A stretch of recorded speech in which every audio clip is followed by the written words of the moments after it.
नमस्कार दोस्तों। दोस्तों आप जितने भी पीएफ मेंबर हैं सभी पीएफ मेंबरों के लिए एक बहुत बड़ी खुशखबरी निकल कर आ रही है, बहुत बड़ा गुड न्यूज़ निकल कर आ रहा है। ईपीएफओ ने यूएन के लॉगिन वाले पोर्टल पर एक बहुत बड़ा बदलाव कर दिया है और अपडेट वाक़ई में बहुत ही अच्छा है। अगर आप लोग वीडियो को पूरा देखते हैं और आप लोग भी अपडेट के बारे में जानेंगे, तो आप लोगों को अपडेट बहुत ही पसंद आने वाला है।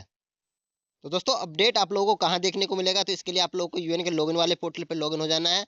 लॉगिन होने के बाद दोस्तों कुछ इस तरह का इंटरफेस आपके सामने खुलकर आ जाता है। अब दोस्तों यहाँ पे व्यू वाले ऑप्शन पर क्लिक करना है और यहाँ पे सर्विस ट्री वाले ऑप्शन पर क्लिक कर देना है। सर्विस ट्री वाले ऑप्शन पर क्लिक करने के बाद दोस्तों यहाँ पे आपने जितनी भी कंपनियों में काम किया होगा सभी का मेंबर आईडी यहाँ पे आपको देखने को मिलेगा। और अपडेट आपको कहाँ पे देखने को मिलेगा? तो इसी के सामने यहाँ पे एक्शन दिया गया है। एक्शन के सामने यहाँ पे देख सकते हैं एक नया ऑप्शन ऐड कर दिया गया है डिलीट का। यानी कि आप इस मेंबर आईडी को डिलीट कर सकते हैं। पहले क्या होता दोस्तों, पहले अगर आप किसी कंपनी में काम करते थे और किसी दूसरी कंपनी ने आपको ऑफर लेटर दिया है, आपको बुलाया है कि आप हमारी कंपनी में लग जाइए, हम तो आपको इतना पैकेज देंगे, तो आपने वहाँ पे अपना डॉक्यूमेंट सबमिट कर दिया, लेकिन आपको वहाँ पे जाने का मन नहीं किया, तो आपने वहाँ पे ज्वाइन नहीं किया। अब उस कंपनी ने क्या किया, आपका मेंबर आईडी क्रिएट कर दिया। आप इस कंपनी में पीएफ तो आपका कट रहा था पहले से ही, लेकिन उसने ही मेंबर आईडी क्रिएट कर दिया। अब ऐसे में आप अपना पुरानी कंपनी का पीएफ का पैसा नहीं निकाल पाते थे और अगर कंपनी इसको क्लोज नहीं करती थी तो आपको ये बहुत ज़्यादा दिक्कत देता था, आगे जाकर आपको बहुत ज़्यादा दिक्कत का सामना करना पड़ जाता था।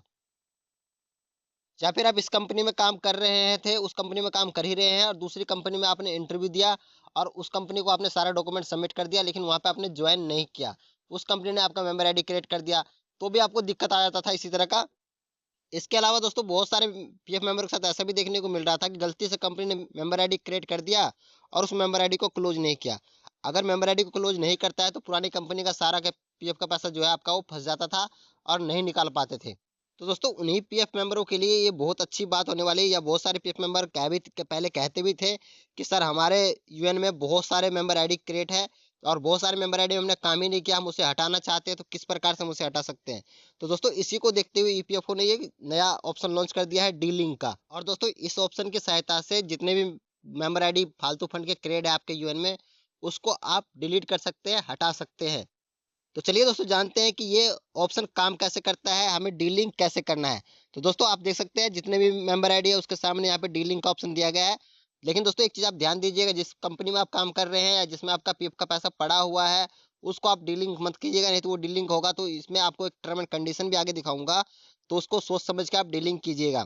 जो आपके पास पैसा जमा नहीं है उन्हीं को, या जो ज़ीरो बैलेंस जमा है या जो गलती से क्रिएट है उन्हीं को आप डिलीट कीजिएगा। दोस्तों मैं ये जो 6 नंबर वाली कंपनी है, ये गलती से क्रिएट किया गया है, इसको हमें डीलिंक करना है। तो यहाँ पे जो है हमें डीलिंक का ऑप्शन दिया गया है, इस पे क्लिक करेंगे और इसको ओके कर देंगे।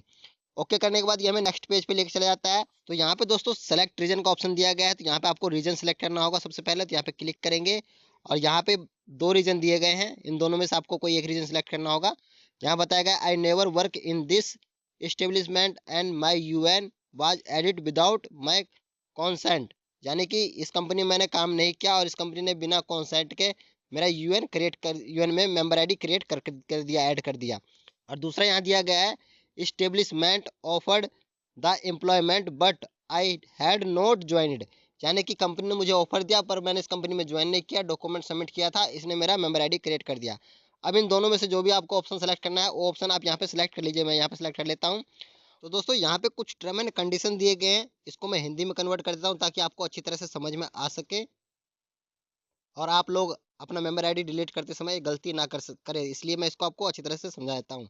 और यहाँ बताएगा दोस्तों कि मैं घोषणा करता हूँ कि उपयुक्त सदस्य आईडी मेरी नहीं है और इसे मेरी सहमति के बिना बनाया गया है। मैं इस गलत तरीके से बनाए गए सदस्य आईडी को अपने यूएन से अलग करने के लिए अपनी सहमति देता हूँ और इस सदस्य आईडी में वर्तमान में पड़े किसी भी फंड का या भविष्य में जमा होने वाले किसी भी फंड पर अपने सभी दावों को छोड़ देता हूँ। यानी कि दोस्तों इसमें बताया गया है कि इसमें अगर कोई पैसा पड़ा हुआ है तो वो पैसा भी मैं छोड़ रहा हूँ और भविष्य में अगर इसमें कोई पैसा जमा अगर कर दिया जाता है कंपनी के द्वारा तो उस पैसे पर मैं दावेदार नहीं करूंगा, वो पैसा भी मैं छोड़ रहा हूँ। तो यहाँ पे ये चीज़ बताया गया है, तो इसको आप ध्यान से देख लीजिएगा। अगर किसी मेंबर आईडी में आपका पैसा पड़ा हो तो आप उसे डिलीट मत कीजिएगा, उसको पहले आप ट्रांसफर कर लीजिएगा, उसके बाद ही आप उसको डिलीट कीजिएगा अगर आप डिलीट करना चाहते हैं तो। क्योंकि दोस्तों बहुत सारे पीएफ मेंबर ये कह रहे होंगे पुराना मेंबर आईडी मेरे पास बहुत ज़्यादा है जिसमें मैंने काम कर लिया, उसका पीएफ का पैसा मैंने विड्रॉवल कर लिया है, मैं उसको डिलीट करना चाहता हूँ। तो ऐसा ना हो कि किसी में पैसा पड़ा हो और आप उसको डिलीट कर दे तो वो आपको पैसा रिफंड नहीं मिलेगा। उसके बाद दोस्तों यहाँ पे टिक लगाना है। दूसरा दोस्तों ये आधार का है तो यहाँ पे हम टिक लगा देंगे और यहाँ पे आपको गेट ओटीपी का ऑप्शन देखने को मिलता है तो इस पे आप लोग क्लिक कर देना है। तो दोस्तों यहाँ पे थोड़ा एरर आ चुका है कि ओटीपी जनरेट नहीं हो रहा है। हो सकता है कि अभी नया नया फीचर ये ऐड किया गया है, आज ही ऐड किया गया है तो थोड़ा प्रॉब्लम आ रहा हो। दोबारा से करके देखते हैं। तो दोस्तों अभी यहाँ पे थोड़ा प्रॉब्लम आ रहा है क्योंकि यहाँ पे एरर देखने को मिल रहा है, ओटीपी जो है वो जनरेट नहीं हो पा रहा है। तो ये इसके बाद का प्रोसेस मैं आपको ऐसे ही बता देता हूँ कि इसके बाद एक ओटीपी जाएगा आपका आधार से लिंक मोबाइल नंबर पर। ओटीपी एंटर करेंगे तो उसके बाद जब उस सबमिट करेंगे तो आपका जो है वो डिलीट कर दिया जाएगा। लेकिन कब तक डिलीट किया जाएगा, कितना टाइम लगेगा, वो अभी तक पता नहीं चला है। जब आप बाकी दोस्तों आप लोगों को ईपीएफओ का ये नया अपडेट कैसा लगा कमेंट बॉक्स में कमेंट करके जरूर बताइएगा। और दोस्तों मैं इसके ऊपर एक सेपरेट वीडियो बनाकर अपलोड करूंगा जिसमें आप लोगों को डिलीट करता हुआ और कब तक कितने दिन में अप्रूवल होता है ये भी आप लोगों को बताऊंगा। तो वीडियो अगर पसंद आया हो तो चैनल को सब्सक्राइब जरूर कीजिएगा, वीडियो को लाइक कीजिएगा और दोस्तों के साथ शेयर जरूर कीजिएगा, ताकि अगर उनके साथ भी ऐसी प्रॉब्लम आया हो कि वो किसी कंपनी ने उनका गलत से मेंबर आईडी क्रिएट कर दिया हो और अपना पीएफ का पैसा विड्रॉवल नहीं कर पा रहे हो तो वो भी अपना जो मेंबर आईडी है, जो गलत क्रिएट मेंबर आईडी है, उसको डिलीट कर सकते हैं। तो मिलते हैं नेक्स्ट वीडियो में, तब तक के लिए धन्यवाद।